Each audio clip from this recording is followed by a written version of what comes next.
स्वराज के लिए काम कर रहे हैं और जनस्वराज के जो भव्य रैली 11 तारीख को होने वाली है, इस विषय में क्या कहना चाहेंगे और कितना से कितना बढ़ चढ़ के हिस्सा इधर के लोग लेने वाले हैं? देखिए, जनस्वराज की रैली थी जहाँ तक की बात है, जनस्वराज मतलब जनता का सुंदर राज। ये जनस्वराज नाम बिहार के एक एक गरीब घर तक पहुँच चुका है, हर एक पिछड़ा व्यक्ति तक पहुँच चुका है, हर वो अंतिम व्यक्ति तक पहुँच चुका है जिसको अच्छे स्वास्थ्य शिक्षा की ज़रूरत है, जिसको पलायन रोकने की ज़रूरत है, जिसको यहाँ रोजगार की ज़रूरत है, जिसको अच्छी ज़िंदगी की ज़रूरत है, जिसको अच्छे शिक्षा की ज़रूरत है, जिसका बच्चा अच्छे से अच्छे पढ़ाई कर सके, वो लोग बिल्कुल इस रैली में जा रहे हैं।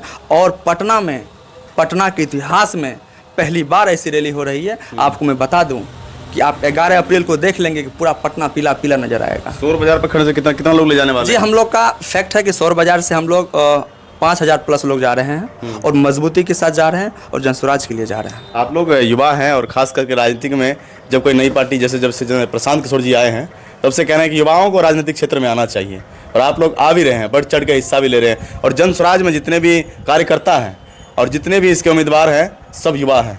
आप लोग भी युवा के तौर पर इस संगठन में जुड़े हैं, इस पार्टी में जुड़े हैं, तो क्या विचारधारा कैसा लग रहा है प्रशांत किशोर जी का? देखिए, आपने युवा की बात कही है, तो हम युवा के जब बात हो रही है तो मैं 2-4 पॉइंट पे आपसे बात करूंगा।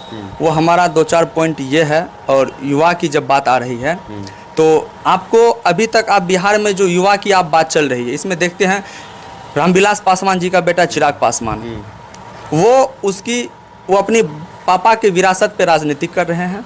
राजनीतिक में आने के बाद जो है वो अपने आप को युवा कह रहे हैं। और तेजस्वी यादव जी भी अपने पापा के बनाए हुए विरासत पे राजनीतिक कर रहे हैं। इस तरीक़ा से अभी प्रिंस पासवान जी हैं, वो भी इस तरीक़ा से राजनीतिक कर रहे हैं। आपके कहने का मतलब राजा का बेटा राजा नहीं बनेगा? नहीं, मैं एक बात मैं कहना चाहता हूँ, राजा के बेटा राजा बने लेकिन काबिलियत को भी देखना पड़ेगा। लेकिन हम लोग जैसे युवा और बिहार में 13 करोड़ की आबादी में बहुत ऐसे युवा जिसके अंदर उससे भी अच्छे क्वालिटी और काबिलियत है, उसको मौका क्यों नहीं मिलता है? सबसे बड़ा सवाल है, क्या हम लोग राजनीति करने के लायक नहीं है? एक बात बता दीजिए, हम लोग पढ़े लिखे युवा, हम लोग को एक जुनून है, अंदर से उम्मीद है कि हम लोग अभी से 10 साल मेरे राजनीतिक करियर रह चुके हैं। राजनीतिक हम बहुत मतलब मैट्रिक इंटर के ज़माने से ही हम राजनीतिक में इंटरेस्ट रहे हैं। और राजनीतिक में इंटरेस्ट का मेरा एक ही मकसद है कि हमारा क्षेत्र का जो हाल है सबसे ख़राब स्थिति है हिंदुस्तान में, बिहार पिछड़ेपन, बिहार में हमारा कोसी एरिया पिछड़ेपन। तो हम लोग अगर राजनीतिक में नहीं आएंगे तो हम लोग को नहीं लगता इन नेताओं से उम्मीद है। ये नेता बड़े बड़े वादे करके, लिफाफी वाली राजनीतिक करके, हवाई फायरिंग करके, बस राजनीतिक के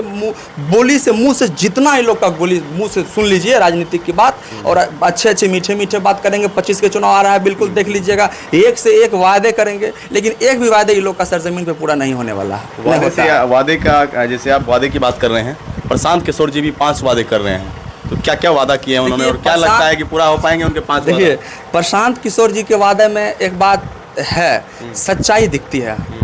कहने का मतलब है कि सच्चाई छुप नहीं सकती बनावट की वसूलों से, खुशबू आ नहीं सकती कागज़ के फूलों से।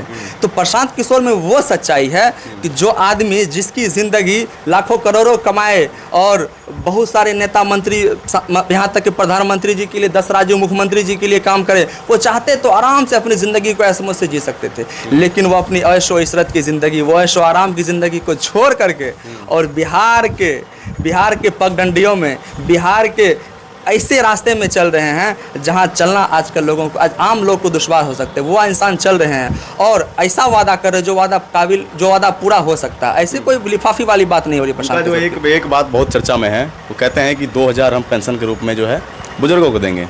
तेजस्वी जी भी वादा करते हैं कि माई बहन योजना चलाए हुए हैं, 2500 रुपये हम भी देंगे, लेकिन तेजस्वी जी के कहने से जो है प्रशांत जी कह रहे हैं कि वो 2500 रुपये नहीं दे पाएंगे।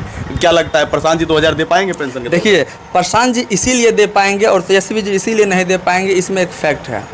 आप बिहार की आबादी हिसाब लगा लीजिए और महिलाओं को वो दे रहे हैं, और हम लोग किसको देने की बात कर रहे हैं? 60 वर्ष से प्लस के। तो हम लोग का तो ऐसा है, हम लोग का डेटा अगर लीजिएगा तो हम लोग का तो मिल जाएगा कि जितना बजट है उतना हम लोग दे रहे हैं, लेकिन उसका जो वादा वो बजट से बाहर का वादा, आप मिला के देख लीजिए, उसका बजट से बाहर का वादा। कहना है कि माई बहन दोनों आ गया, 2 लोग हो गया। और पेंशन की बात करें तो सिर्फ 1 लोग की है। हम लोग हम देखिए, बहन के लिए, भाई के लिए, उसके लिए हम लोग युवा के लिए व्यवस्था है ना, हम लोग के युवा के लिए अच्छी शिक्षा, रोजगार की व्यवस्था, हम लोग ऐसे रोजगार का सृजन कर लेंगे। हम लोग भीख की पैसा युवा हम लोग नहीं लेंगे, जो बात है। बिहार में जिस तरह जातिवाद की सरकार चलती है, क्या लगता है प्रशांत किशोर जी टिक पाएंगे जातिवाद? देखिए, बिहार में कौन कहता है जातिवाद की सरकार चल रही है? एक बात बता देते हैं आपको, नरेंद्र मोदी जी किस जाति से आते हैं? नरेंद्र मोदी जी के जाति के लोग बिहार में कितने लोग हैं?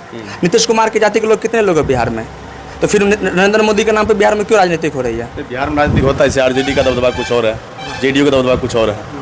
देखिए, आरजेडी की जो पहले की बात थी, जो जिस समय में उन्होंने मेहनत किया लालू यादव जी ने, वो काबिल तारीफ है, वो गलत नहीं है। वो उस टाइम की ज़रूरत थी, उस टाइम में मेहनत की है।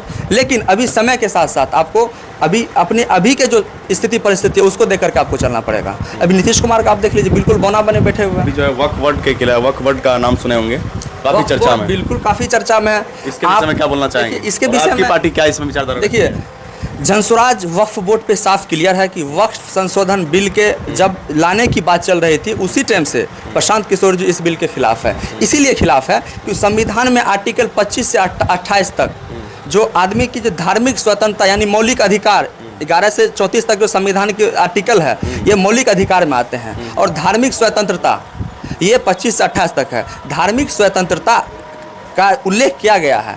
तो प्रशांत किशोर जी उसी टाइम से, क्योंकि प्रशांत किशोर जी का मानना है कि जो संविधान में जो अभी तक बाबा साहब अम्बेडकर ने जो संविधान बना दिए हैं, जिसमें सभी जाति धर्मों को मिलजुल कर रहने का अधिकार है, सभी को अपने अपनी पूजा पाठ करने का अधिकार है, सभी को अपने हिसाब से जाति धर्मों को मानने का अधिकार है, उस स्वतंत्रता के, धार्मिक स्वतंत्रता के अधिकार को अभी के जो सरकार है एनडीए को, वो छीनने का काम किया। और सबसे ज़्यादा इसमें दोषी नीतीश कुमार जी है।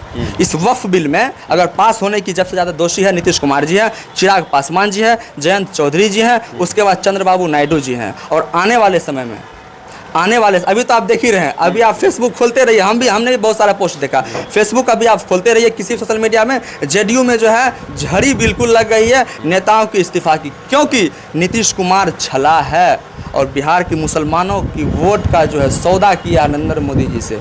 और अभी एक बात आपको और बता देते हैं, अब जेडीयू ना रही, जेडीयू भाजपा हो गई। कैसे भाजपा हो गई? क्योंकि जेडीयू का टोटल काम भाजपा कर रही है। दूसरी बात, जेडीयू को गिरवी रख दिया नीतीश कुमार जी, और गिरवी रखने में दो आदमी हैं, एक ललन सिंह जी हैं और एक उसके राज्यसभा सांसद जो है संजय झा जी हैं। दो आदमी है, इन दोनों ने मिल करके नीतीश कुमार का बेड़ा गर्क कर दिया है कि आज नीतीश कुमार के जो माइनॉरिटी वोट मिलते थे बिहार में, जिसके बदौलत वो सत्ता और सिंहासन अभी तक कर रहे थे बिहार में।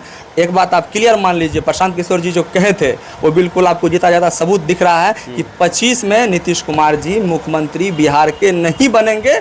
25 में जनसुराज आएगी, 25 में जनता का सुंदर राज बनेगा।